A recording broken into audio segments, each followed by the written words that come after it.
अगर तुम IIM Bangalore UG entrance exam के लिए प्रिपेयर कर रहे हो और ये सोच रहे हो कि अब तो सिर्फ 2 महीने बचे हैं तो अब तो कुछ नहीं हो सकता, let's give up, then it's a big mistake, huge. Because honestly, 2 months are not enough only if you don't know exactly कि तुम्हें क्या पढ़ना है, क्या स्किप करना है एंड मॉक टेस्ट कैसे देने हैं. मैं तुम्हें इस वीडियो में एक 60 डे स्ट्रैटेजी देने वाली हूँ. ये 60 डेज जो हैं ये प्लान्ड होंगे, लेकिन डे बाय डे नहीं, मंथ बाय मंथ. अब स्पून फीडिंग का सारा जितना भी टाइम था वो खत्म हो चुका है. I am going to tell you exactly आपका क्या टारगेट होना चाहिए, आप कैसे प्रिपेयर करोगे, मंथली आपकी क्या स्ट्रैटेजी होनी चाहिए एंड आपको उसको फॉलो करना पड़ेगा by making every day to do list for yourself. ये एक बहुत इंपॉर्टेंट वीडियो है क्योंकि इसमें मैं आपको ये सारी चीजें बताने वाली हूँ. Month wise targets, section wise strategy, मॉक्स, revision और सबसे इंपॉर्टेंट लास्ट 15 डेज में आपको ऐसा क्या करना है कि एग्जाम वाले दिन आप कोई भी मिस्टेक ना करो. Because every mistake here costs you 1/3 of a mark, not 1/4, 1/3, and that is huge. So अगर IIM Bangalore UG is your target, तो ये 2 months बिल्कुल भी कैजुअली मत लेना एंड इस वीडियो को भी बिल्कुल कैजुअली मत लेना. Watch it till the end if you actually want to crack the exam. Hey guys, I am Chia, your mentor. Let's start with it. Look, you have only 60 days and get one target, and that is IIM Bangalore. इसके लिए जो 3 चीजें हमें याद रखनी है वो सिर्फ ये है कि हमारे पास सिर्फ 60 डेज हैं प्रिपरेशन के लिए. सेकेंडली, हमको ज्यादा से ज्यादा अचीवेबल टारगेट्स बनाने हैं जिनको हम अचीव करके एक्चुअली एक्यूरेसी एंड अटेम्प्ट का सही रेशियो ला पाए. And last is strategy is much better than working hard for hours and getting nowhere. ठीक है, चलो स्टार्ट करते हैं with our very first thing and that is एक पूरा मैक्रो रोड मैप. इसमें आपको मैं बताऊंगी कि इस वीडियो में जिस तरीके से मैंने पूरे के पूरे टाइमलाइन को डिवाइड किया है वो कैसा होने वाला है एंड आप आगे क्या एक्सपेक्ट कर सकते हो. बिल्ड मंथ 1 में हम बात करने वाले हैं कि कैसे आप अपने बेसिक्स को बिल्ड करोगे एंड कैसे आप मैक्सिमम टॉपिक्स को इस तरीके से कवर कर लोगे कि आप प्रैक्टिस वाले जोन में जा सको. सेकेंड मंथ के बारे में जब हम बात करेंगे तो हम सिर्फ प्रैक्टिस और इसकी बात करेंगे कि हम प्रैक्टिस के बेसिस पे अपनी मिस्टेक्स को कम से कम कैसे कर सकते हैं. एंड लास्ट 15 डेज में आपको कैसे रिविजन करना है और किस तरीके से मॉक्स करने हैं ताकि आप best attempt and accuracy ratio को मेंटेन कर सको इन द रियल एग्जाम. चलो आगे बढ़ते हैं, मंथ 1 के ऊपर चलते हैं. मंथ 1 का क्या ऑब्जेक्टिव है? ऑब्जेक्टिव है टू बिल्ड द फाउंडेशन. वो हम कैसे करेंगे? वीक 1 में हम अपने सारे वीक टॉपिक्स, वीक कंसेप्ट्स को सबसे ज्यादा अच्छे से इस्टेब्लिश कर लेंगे, प्लस हम सेक्शन वाइज फंडामेंटल्स को फिगर आउट कर लेंगे. यस, वीक 1 का हमारा टारगेट ये नहीं है कि हम किसी पर्टिकुलर अमाउंट ऑफ चैप्टर्स को कंप्लीट कर लें. वीक 1 में हमारी फर्स्ट प्रायोरिटी ये है कि हम ये समझ जाएं कि हम किन चीजों में वीक हैं, स्ट्रांग हैं और किन चीजों में हम ठीक ठाक कर लेते हैं लेकिन not as strong, not as weak. ठीक है, ये तीनों ही चीजों को हमको कैटेगराइज कर लेना है, सब सब्जेक्ट्स को, सब टॉपिक्स को, ताकि हम सारी तरीके से एकदम परफेक्ट स्ट्रैटेजी के हिसाब से पढ़ाई कर सकें. वीक 2 में हमको अग्रेसिवली टारगेट करना है जो सबसे इंपॉर्टेंट सिलेबस है, लेकिन उसमें भी जो हमारी सबसे ऊपर प्रायोरिटी होनी चाहिए वो होनी चाहिए हमारे वीक टॉपिक्स. तो आप सबसे पहले ये फिगर आउट करेंगे कि सबसे इंपॉर्टेंट सिलेबस के टॉपिक्स कौन से हैं. उसके बाद उन सारे इंपॉर्टेंट टॉपिक्स में देखेंगे कि आप सबसे ज्यादा वीक किस में हैं एंड वहां से स्टार्ट करेंगे. लेकिन प्रायोरिटी से मेरा मतलब ये नहीं है कि अब आप वीक 2 में 4 दिन सिर्फ और सिर्फ वीक टॉपिक्स करेंगे एंड बाकी के 3 दिन जो बचेंगे उसमें आप अपने स्ट्रॉन्ग टॉपिक्स करके निकल जाएंगे. No, I am not saying that. The actual thing is कि आप हर चीज को एवरी डे थोड़ा थोड़ा बांटेंगे. जैसे आप क्वांट के वीक टॉपिक्स, LRDI के weak topics and maybe अगर आपको इंग्लिश में भी कुछ वीक लगता है, आपका रीडिंग कॉम्प्रिहेंशन अच्छा नहीं है, पैराजम्स अच्छे नहीं है, कुछ भी अच्छा नहीं है, तो उन तीनों चीजों को आप एक बार करेंगे दिन के फर्स्ट हाफ में. सेकेंड हाफ में हमारे लिए जो इजी टॉपिक्स हैं, जो हमारे लिए बहुत इजी होते हैं और हम हमेशा उसमें एक्यूरेसी ला पाते हैं, हम उनको थोड़ा सा प्रैक्टिस कर लेंगे. एंड यही मिक्स मैच हम मीडियम एंड इजी टॉपिक्स के साथ भी करने वाले हैं एंड यही मिक्स मैच हम डिफिकल्ट एंड मीडियम टॉपिक्स के साथ भी करने वाले हैं. तो आपको इस चीज को फिगर आउट करना करना पड़ेगा पहले तो कि क्या होना चाहिए और क्या सिलेबस में इंपॉर्टेंट है। वीक 3 में आपको स्ट्रक्चर्ड क्वेश्चन प्रैक्टिस करना चालू करनी है। अब देखिए, मोस्टली क्या होता है, जब आप पढ़ाई करना चालू करते हैं ना, आपका थ्योरी होता चला जाता है तो आप उसी में फंस जाते हो कि अब मैं थ्योरी पूरा कंप्लीट करके ही मानूंगा, लेकिन नहीं, आपको थ्योरी के साथ साथ लेके चलनी है प्रैक्टिस। आपको थ्योरी के साथ साथ प्रैक्टिस इसलिए करना जरूरी है ताकि आपको ये पता चले कि आपने जो थ्योरी पढ़ी है उसके बेसिस पे आपको एक्चुअली डिफिकल्ट टाइप के क्वेश्चंस जो एक्चुअल एग्जाम में, कॉम्पिटिटिव एग्जाम में, जिस एग्जाम को आप लिखने जा रहे हो, IIM Bangalore UG entrance exam, उसके एग्जाम के लेवल के क्वेश्चंस आपको सॉल्व करते बन रहे हैं कि नहीं, एक पर्टिकुलर टिप या एक पर्टिकुलर मैथ्स की ट्रिक से। ठीक है, वीक 4 में हम अर्ली मॉक टेस्ट एक्सपोजर के ऊपर जाएंगे। अब हम थोड़ा सा डिफिकल्ट मॉक टेस्ट को करेंगे। ऑनेस्टली मुझे ऐसा लगता है आपको हर वीक एटलीस्ट एक मॉक देना चाहिए। Mostly week 1, week 2 and week 3 के मॉक्स आपके थोड़े से इजियर हो सकते हैं, लेकिन वीक 4 में हम एक्चुअल जो एग्जाम लेवल मॉक होगा हम उसको देना स्टार्ट करेंगे। मैंने आपके लिए लिंक इन डिस्क्रिप्शन में एक फ्री मॉक भी अटैच कर दिया है, जल्दी से जाके, मैंने एक free mock already link in description में डाल रखा है, आप जाके उससे इस मॉक को अटेम्प्ट कर सकते हैं। इस मॉक को अटेम्प्ट करने से आपको लिटरली ये चीज समझ में आ जाएगी कि आप किन टॉपिक्स में बहुत ज्यादा वीक हैं, किन टॉपिक्स में बहुत ज्यादा स्ट्रांग हैं, और कौन से टॉपिक्स ऐसे हैं जिनमें आप हमेशा कंफ्यूज हो जाते हो या बेकार सी कोई गलती कर देते हो, कोई स्टूपिड मिस्टेक कर देते हो, एंड उसके बेसिस पे आप पूरी तरीके से अपने फर्स्ट मंथ को स्ट्रैटेजाइज कर पाएंगे। Let's move on and understand कि आपका जो पढ़ाई करने का प्रोटोकॉल है वह क्या होने वाला है। जैसे व्हाट टू स्टडी, आपको हाई वेटेज टॉपिक्स पे ही सबसे ज्यादा फोकस करना है। ये हाई वेटेज टॉपिक्स आपको कैसे मिलेंगे? ये हाई वेटेज टॉपिक्स के लिए मैं जल्द ही एक वीडियो लाने वाली हूँ जिसमें मैं हर एक सब्जेक्ट, मतलब हर एक सेक्शन के हिसाब से आपको बताने वाली हूँ कि कौन से टॉपिक्स हाई वेटेज हैं, कौन से टॉपिक्स लो वेटेज हैं। एंड आपको इस चीज के लिए इस चैनल पे सब्सक्राइब करना पड़ेगा, क्योंकि इस चैनल पे सब्सक्राइब करे बिना आपको ये इंफॉर्मेशन बिल्कुल भी नहीं मिलने वाली है। So please subscribe to this channel and wait for the next video. Next is how to practise. तो अभी आपको स्टार्ट करना है विद अनटाइम्ड प्रैक्टिस, मतलब आप मॉक लेके बैठिए, आप फुल लेंथ मॉक लेके बैठिए, लेकिन आप टाइम की चिंता मत करिए। आप ये कोशिश करिए कि आप हर एक क्वेश्चन को सॉल्व कर पा रहे हैं, आप हर एक क्वेश्चन में ये समझ पा रहे हैं कि क्या दिया हुआ है क्या नहीं दिया हुआ है, एंड आप एक्यूरेसी के हिसाब से देखिए। जो फर्स्ट 4 वीक्स हैं, 4th वीक के बाद से फिर हम टाइम्ड प्रैक्टिस करेंगे और उस समय पे हम टाइम प्रोफिशिएंसी पे बात करेंगे। इसके अलावा व्हाट टू प्रायोरिटाइज, जो कोर कॉन्सेप्ट्स हैं, जो ज्यादा हाई प्रोबेबिलिटी के क्वेश्चंस होने वाले हैं, उन पे हमको ज्यादा फोकस करना है, उनको हमको ज्यादा प्रायोरिटाइज करना है over the low probability one. And the last thing is कि क्या कॉमन मिस्टेक्स होती हैं। आप एकदम से, जो सबसे एक बहुत मेजर कॉमन मिस्टेक है कि जब आपके पास बहुत कम टाइम होता है प्रेपरेशन करने के लिए, तो आप एकदम से सोचते हैं कि अब मेरे पास बिल्कुल टाइम नहीं है तो मैं सबसे पहले एडवांस क्वेश्चंस को उठाऊंगा और करने लगूंगा। लेकिन उससे क्या होता है, एडवांस क्वेश्चंस जो होते हैं वो आप सॉल्व नहीं कर पाते हो, आपकी एक्यूरेसी भी बहुत कम आती है और आप टाइमली सॉल्व भी नहीं कर पाते हो। तो आपको ऐसा लगता है कि you are not made for it, या आपसे नहीं हो पाएगा, एंड उस वजह से आप टोटली उस चीज पे गिव अप कर देते हो। आप बहुत अजीब सा बिहेव करने लगते हो, आप अजीब सा फील करने लगते हो, which is not always correct. अगर आप इजियर क्वेश्चन से स्टार्ट करोगे तो आपकी धीरे धीरे प्रैक्टिस होते होते जब आप एडवांस क्वेश्चन तक पहुंचोगे तो थोड़ी सी एक्यूरेसी होगी, थोड़ा सा आप अपना टाइम बचा पाओगे, क्योंकि कई सारी चीजें आप खुद भी फिगर आउट कर पाओगे। इसलिए हर चीज को उसके टाइम से ही होना चाहिए। तो first 4 weeks is only for easier questions, for theory, for concept, for accuracy. But उसके बाद हम रिगरसली मॉक्स भी देंगे, प्रैक्टिस भी करेंगे और टाइम भी मैनेज करेंगे।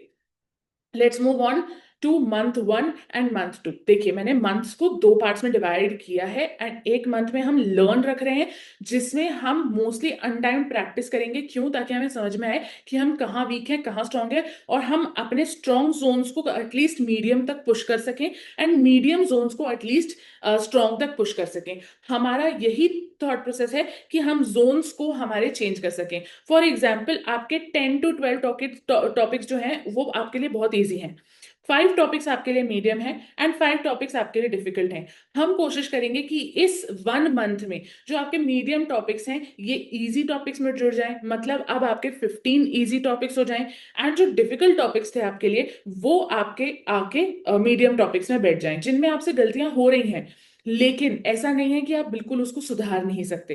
The next thing is single topic focus. हर एक टॉपिक पे फोकस करेंगे, हर एक टॉपिक को एक्सट्रीमली एकदम ऐसे अग्रेसिवली देखेंगे एंड उसको कंप्लीट करने की कोशिश करेंगे। इजी क्वेश्चंस को ज्यादा से ज्यादा प्रैक्टिस करने की कोशिश करेंगे। Month one is going to take a lot of time and it is going to yield the major results. ठीक है। थर्ड, हाँ, third is concept building is priority. Yes, 100%। अगर आपका कोई भी कॉन्सेप्ट वीक है, आप उसको बिल्ड करेंगे इस मंथ में। Metric is counting hours of studies. देखो, आपको यहाँ पे जो फर्स्ट मंथ है, इसमें आपको आवर्स समझने पड़ेंगे अपने। क्यों? क्योंकि ये आवर्स आपके बहुत सारा लगेंगे। ऐसा नहीं है कि आप 4 घंटे में पूरा का पूरा पढ़ाई करके रख दोगे। आपको 1 महीना एक्सट्रीम अमाउंट ऑफ टाइम देना पड़ेगा, ताकि आप मंथ 2 में इतना अच्छा परफॉर्म कर सको कि आप एकदम क्रेजी कर दो and I am Bangalore crack कर लो। जो मंथ 2 है, जिसमें मैं आपको बोल रही हूँ परफॉर्म करना है, उसमें आपको टाइम प्रैक्टिस करनी पड़ेगी, मिक्स्ड क्वेश्चन के सेट करने पड़ेंगे। आप सिंगल टॉपिक फोकस पे क्वेश्चन सॉल्व नहीं करने वाले हैं। आपको अपने वीक एरियाज को फिर से प्रिसाइसली आइडेंटिफाई करना पड़ेगा, क्योंकि अब हम जो वीक एरियाज हैं उनको बिल्ड नहीं करेंगे, हम उनको स्किप करना सीखेंगे। क्योंकि याद रखेगा, negative marking is very high. Third, increasing mock frequency. आप मॉक फ्रीक्वेंसी को एकदम से बहुत ज्यादा चेंज कर देंगे। जैसा कि मैंने आपको बताया, मंथ 1 में आप हर वीक 1 मॉक ले रहे हैं, अब आप मंथ 2 में हर वीक कम से कम 2 मॉक लेंगे एंड ज्यादा से ज्यादा 3 मॉक्स लेंगे। इसके अलावा मैट्रिक्स जो होगा, यहाँ पे आवर्स आपको जरूरी नहीं पड़ेंगे, क्योंकि अब आप सिर्फ और सिर्फ प्रैक्टिस प्रैक्टिस प्रैक्टिस पे आ गए हो। Practice analysis, revision maximum. तो ये सब चीजें जो होंगी उसमें आपको टाइम बहुत ज्यादा नहीं लगेगा, लेकिन आपको परफॉर्मेंस को अपनी मतलब बहुत डेप्थ में एनालाइज करना पड़ेगा और हर एक मॉक को काउंट करना पड़ेगा, क्योंकि हर एक मॉक यहां से काउंट होता है। आपकी कैसी रही परफॉर्मेंस हर एक मॉक में, that will make a huge difference. ठीक है। नेक्स्ट मूव ऑन करते हैं। मॉक आपको देने कैसे, in the first place, how are you suppose to take the mocks. आप मॉक्स लोगे, उनको एनालाइज करोगे, उसमें जो प्रॉब्लम्स है उसको फिक्स करोगे एंड फिर उसके बाद रीटेस्ट जब लोगे तो वो समझ में आएगा। लेकिन इस पूरी चीज को करने के लिए सबसे इंपॉर्टेंट चीज है एरर लॉग्स। एंड वो आप कैसे बनाते हो? एक बेसिक सी नोटबुक ले लो। हर एक मॉक के बाद, हर एक मॉक जो आप देते हो, उसके बाद आप लिखो कि आपने किस तरीके के क्वेश्चन को गलत किया है, वो किस टॉपिक से बिलोंग करता है, वो आपका वीक एरिया है या आपका स्ट्रॉन्ग एरिया है या आपके मिड एरिया में आता है। आप तीनों ही चीजों में देखो उसको और फिर समझने की कोशिश करो कि आपने क्या गलती की है। तुरंत बैठ के आंसर की से उसको मत मैच करने लगो, तुरंत बैठ के उसको ये मत समझने लगो कि उसका बेसिक क्या है। No, you try to fix it by fixing the reasoning in your brain. By fixing की मैं ब्रेन से क्या गलती कर रहा हूं, यहाँ पे मैंने क्या वैल्यू को क्या गलत पढ़ लिया है, क्या समझ लिया है। ठीक है। And that's all you need to do. Error logs रखोगे तो मॉक अच्छे से दे पाओगे। जैसे आपने मॉक 1, 2 एंड 3 में सेम मिस्टेक की है और सेम मिस्टेक को फिक्स करने की कोशिश की है, तो अब आप मॉक 4 में एटलीस्ट ये जानते हैं कि ये वाला क्वेश्चन जो है मेरा, ये हमेशा गलत होता है, this question is worth skipping, तो आप उसको स्किप करना सीखेंगे। यही तरीका होता है मॉक्स को करने का, कि आप मॉक देते हो, उसको एनालाइज करते हो, फिक्स करने की कोशिश करोगे और रीटेस्ट के समय पे या फिर तो आप एक फिक्स्ड तरीके से, एक सही तरीके से उस क्वेश्चन को अटेम्प्ट करोगे, या फिर तो डिसाइड करोगे कि आप उसको स्किप करने वाले हो, not only for the मॉक्स but also for the exam. Correct. Next move on करते हैं, मॉक एनालिसिस का फ्रेमवर्क जान लेते हैं। मॉक एनालिसिस कैसे किया जाता है? सबसे पहली बात तो सबसे पहले आपको ये जानना है कि आपने क्या गलत किया है। डेटा कलेक्शन करना पड़ेगा, एग्जैक्ट एरर समझना पड़ेगा, स्किप जो किए हैं क्वेश्चन डर के मारे वो समझने पड़ेंगे कि अगर मैं इसको करता तो वो मैं कैसे करता। तो फॉर एग्जाम्पल, आपने पूरा पेपर जो है वो पूरा सॉल्व कर लिया है, वो आप ब्लू पेन से सॉल्व कर लो। जितने क्वेश्चंस आपने स्किप किए थे, जो आपने नहीं अटेम्प्ट किए हैं, उन सारों को आप ब्लैक पेन से सॉल्व करके ब्लैक पेन से उसके आंसर लिख के रख लो। तो आपके लिए क्लैरिटी हो जाएगी, अच्छा मैं इतने क्वेश्चन इतने टाइम में कर पाया हूं, इतने क्वेश्चन मेरे छूट गए थे, इतने क्वेश्चन मैंने बाद में किए हैं। अब ये जो बाद वाले क्वेश्चन है, इनका भी analysis similar to this analysis होगा, लेकिन स्किप्ड क्वेश्चन को भी अगर आप करोगे तो आपको ये समझ में आएगा कि फॉर एग्जाम्पल जो आपने किए हैं क्वेश्चन, जो आप ऑलरेडी कर रहे हो, उसमें फॉर एग्जाम्पल एक परसेंटेज का क्वेश्चन है जो गलत हो गया, लेकिन यहाँ पे एक ज्योमेट्री का क्वेश्चन था जो सही हुआ, लेकिन आप उसे डर रहे थे क्योंकि आप ज्योमेट्री से डरते हो।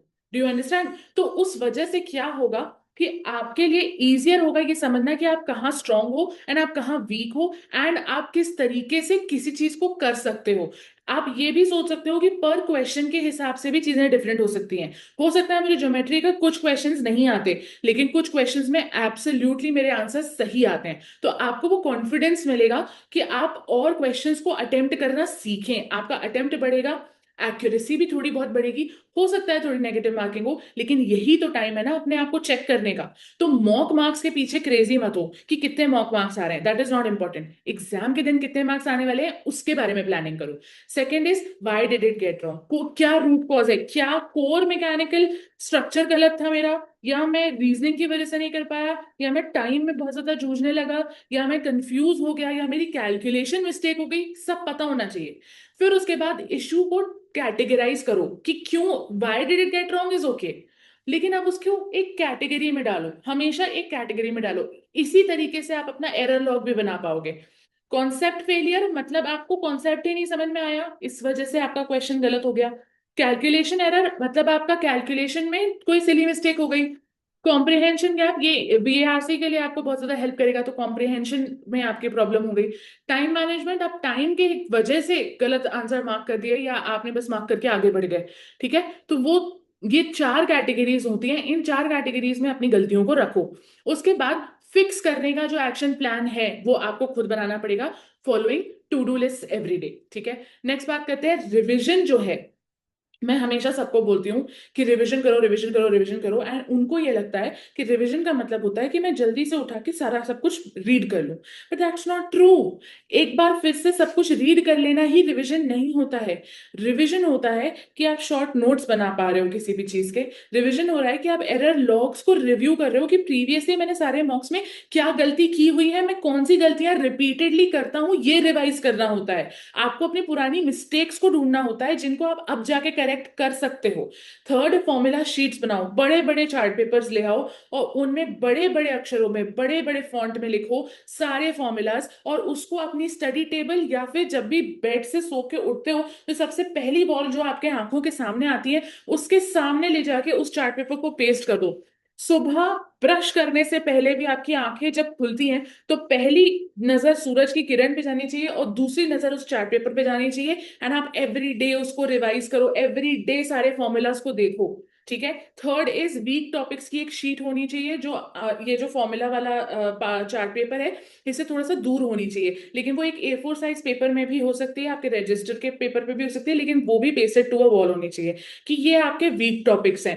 जैसे ही आपके वीक टॉपिक्स आपके मीडियम वाले जोन में चले जाते हैं, उन वीक टॉपिक्स के ऊपर एक ब्लू पेन से स्ट्राइक कर दो। जैसे ही वो टॉपिक्स आपके इजी टॉपिक्स में शिफ्ट हो जाते हैं तो आप उन वीक टॉपिक्स को जो आपको अब आपके स्ट्रॉन्ग टॉपिक्स बन गए उनको आप रेड लाइन से स्ट्राइक कर दो। ये आपके दिमाग में एक बहुत इंपॉर्टेंट परसेप्शन बनाएगा आपके खुद के बारे में कि आप किसी भी चीज को सही से कर सकते हैं। ये परसेप्शन आपको बहुत आगे लेके जाएगा, ये आपके कॉन्फिडेंस को नेक्स्ट लेवल पे ही लेके जाएगा। ये जो एक पर्टिकुलर चीज है जो मैं आपको करने को बोल रही हूँ ये एक्सट्रीमली इंपॉर्टेंट है।